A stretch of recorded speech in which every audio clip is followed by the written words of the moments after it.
Alright, so I managed to find some time off.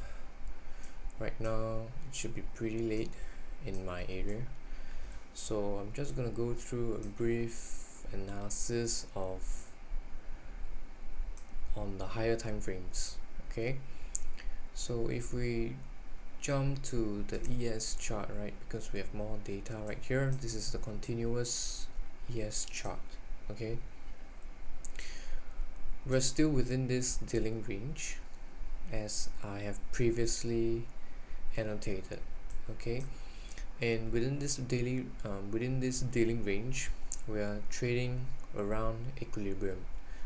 Therefore, the market structure right now, it's in the consolidation.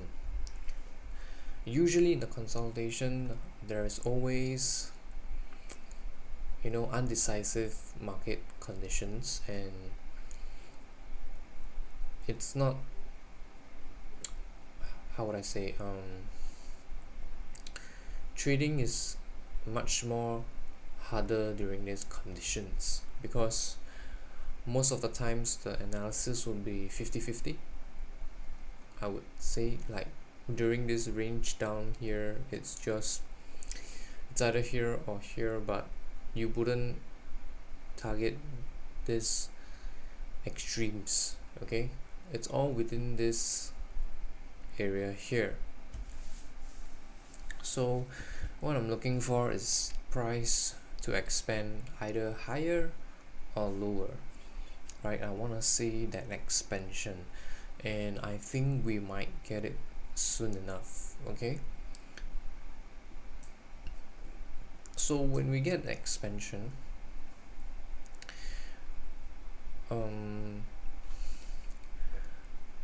I want to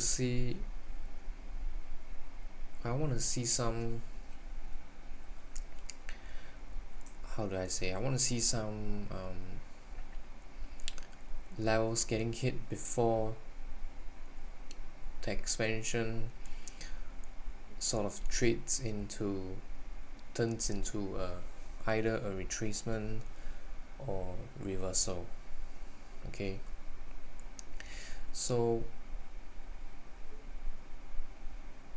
right now there are two probable areas that the price would like to go, but I'm leaning towards long. Okay, I'm leaning towards the bulls, because we have traded above this 50% equilibrium after reaching into discount. You get what I'm trying to say here? So prices were at discount below 50% before, and right now it's trading above 50%. So price right now, it's sort of in premium, and it has offered the, can I say, the smart money? It has offered the smart money an opportunity to buy near fair value or in a slight discount, which is why I'm leaning towards the buy side liquidities above. Okay, from this range, as you can see, we have lots of areas above that are inefficiencies as compared to the levels below. Okay, so I think the price would gravitate into these levels right here. Over here we do have the buy side liquidity that was not taken on the March contract. Okay, even though right here you can see that it was attacked once. Okay, but in the March contract it created a lower low instead, right? A lower low but relative equal.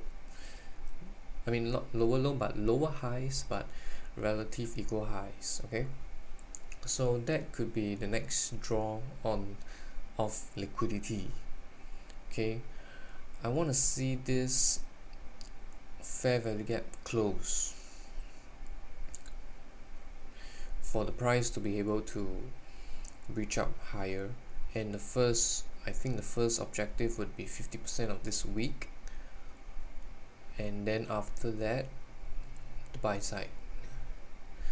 Okay, above the buy side we do have this swing high here as well, and right above this swing high we have a huge volume imbalance right here. Right over here the price will be in super deep premium. Whether or not it wants to run this high, it's another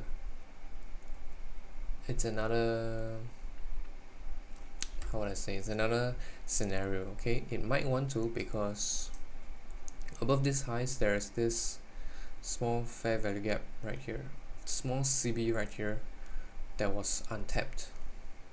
Okay, so price may just want to reach into this area. What I am forecasting would be during the month of February and March, it would do a slow grind up into the levels above, and I think this high, it's gonna be very likely that they're gonna run it and tag this open fair value gap right here.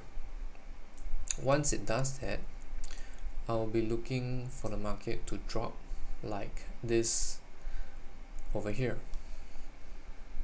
Right over here, as you can see, it's slightly different in terms of the first month. Okay, January it had a huge sell-off.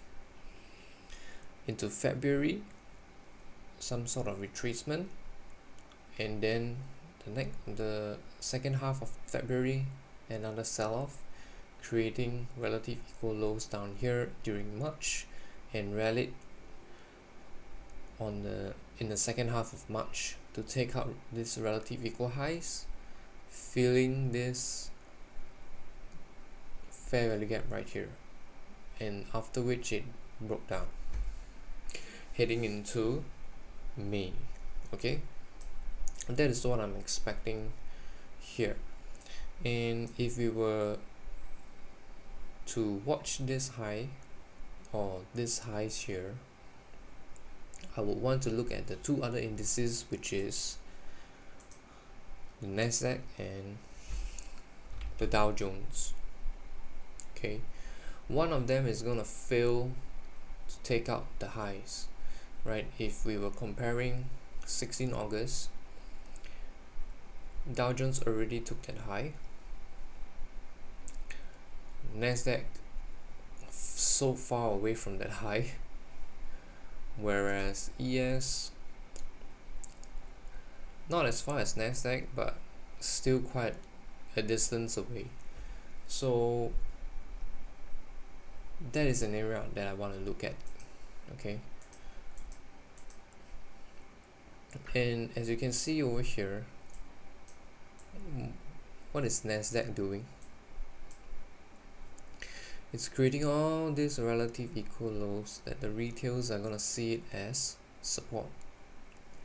There is a huge ton of liquidity down here. Okay, sooner or later the price is gonna attack this area here. There's no way it's gonna leave it that clean. Similarly to Dow Jones as well, right here, and this equal low right here. Okay, so all I'm doing is just waiting for the trending market to put in a swing short. Okay, and for the dollar,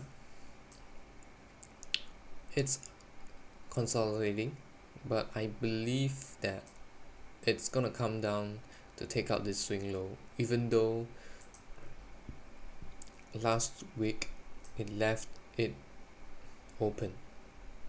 Okay, made a SMT with euro, so I still believe that this swing low right here is the dollar's next objective, because this fair value gap right here is a very strong magnet. Okay, as you can see, after this BC, there is no other fair value gaps that were created running up except for the volume imbalances right here. And if you look at the weekly chart, dollar has traded below this bullish BC, okay, and this as well. So two levels have been breached. So I believe right now dollar is still quite bearish in the higher time frame. And what I want to see is what happens in this monthly fair value gap. Okay, this monthly BC. In the super long term, I still believe that dollar is going to attack 120s. But if this fails,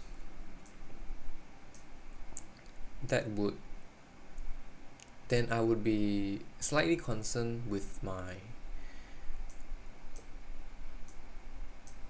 higher time frame analysis right here. Okay, if this fails, okay, because if this fails and it trades even lower, then I believe price is gonna want to attack this relative equal lows right here, because it has left this consolidation, expanded higher. So I believe that this is a retracement. When price leaves consolidation, it always retraces into either a breaker or an order block that is near 50%. So if you were to take this entire range of consolidation, 50% is this level right here, and we have a huge order block right here. Okay, this series of down close candles make up a huge order block. If we were to go to the 3-month chart, it's clearer. We have this huge order block right here and this order block right here before the expansion, right? For here it would be before the expansion, and we do have a breaker over here as well. I mean, okay, no, I can't call this a breaker, but a breaker is this one, right?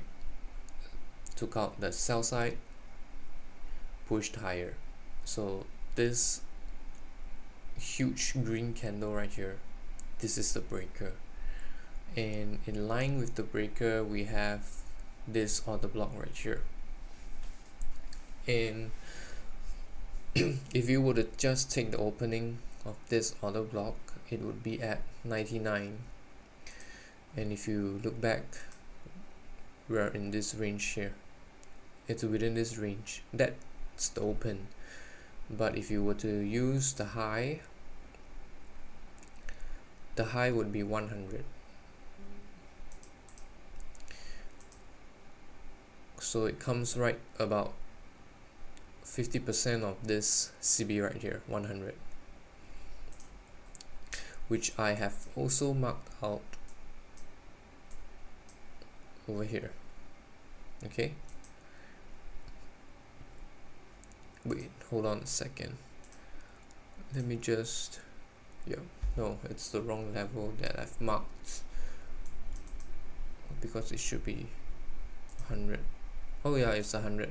I'm so sorry, I saw the wrong value here. Okay, yeah, so this area has a very high confluence,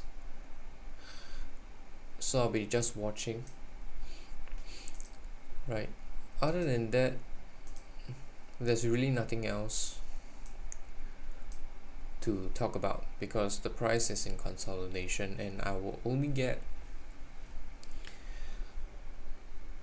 a move, the expansion, and for that expansion I believe this should be the bottom.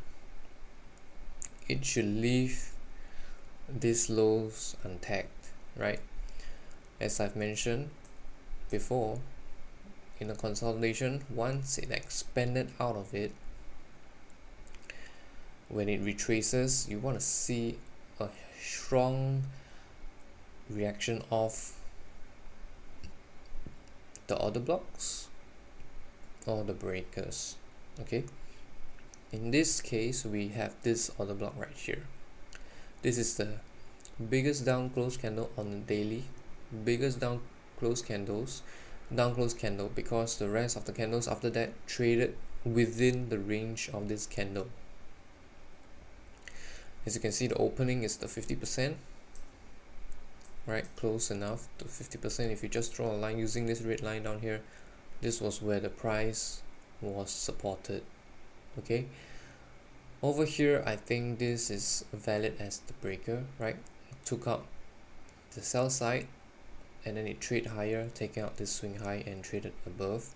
So this opening of this candle, of this green candle right here, this is the breaker. So if you draw it out, there is your bottom for Thursday. Okay, so this is getting interesting if you read price just based on candles and not indicators. Okay, the information that you need and you will ever need is to read the open, close, highs and lows of candles, and the fibs are good extensions to that skill set. Okay, so yeah, because the price, okay, on Friday it closed above this consequent encouragement of this entire CB, I believe that it's gonna spool higher to take out the buy side right here. That will be my objective for next week. Okay, we can use this balanced price range as support if it ever comes down to that level, but I don't think it should, because this 50% level should be enough.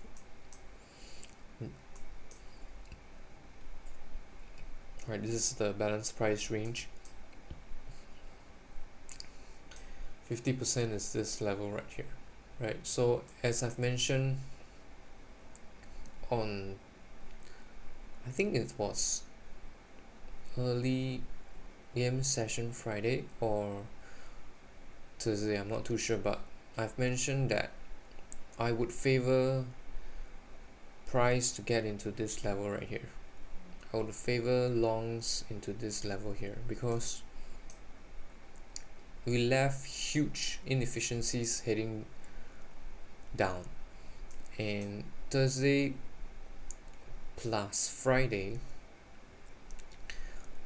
if price was to spool down very fast, it's very likely to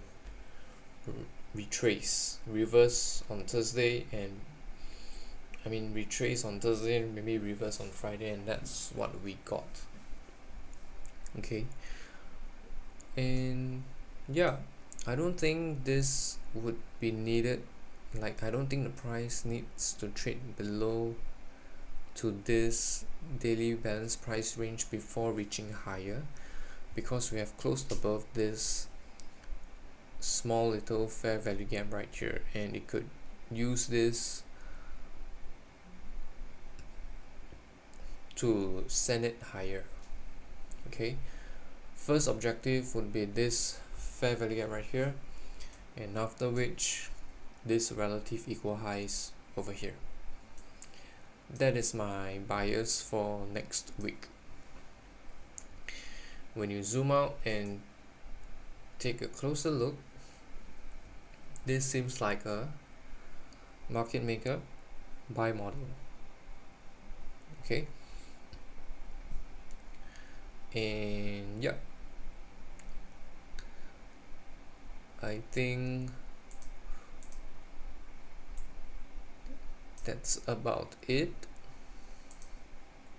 There's nothing else to really talk about.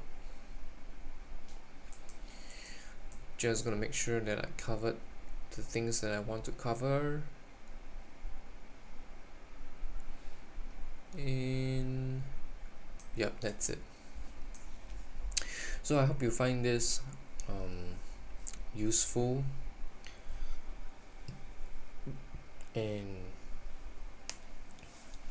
how do I put it, useful in a way whereby it helps you better navigate the markets, right? Every time when I go through all this analysis, I think there is a thing or two that you can learn, especially if you do not read candles like this, right? Your charts are all messed up with indicators that you can't even see the candles. So this is what I call reading the price action. Reading the candles only, okay? Because the candles will give you all the information you need. You do not need any other indicators, right? Those are just noise. It makes a chart messy, and you will not be able to see what the candles are trying to tell you. Okay, every candle has a story, okay, except for candles like this, okay. Like there are certain times whereby you see small little candles not doing anything within this parent price range right here. It's just the algorithm noting down the time, as ICT has mentioned. So you really want to know how to differentiate which candles sort of gives you the direction that the market is heading, and where is it likely to go to, right? And yeah, I think that's about it. So far my forecast still stands. Okay, look for a swing shot in Q1, write it down to summer Q2, which is around June, July, or maybe even May, if it can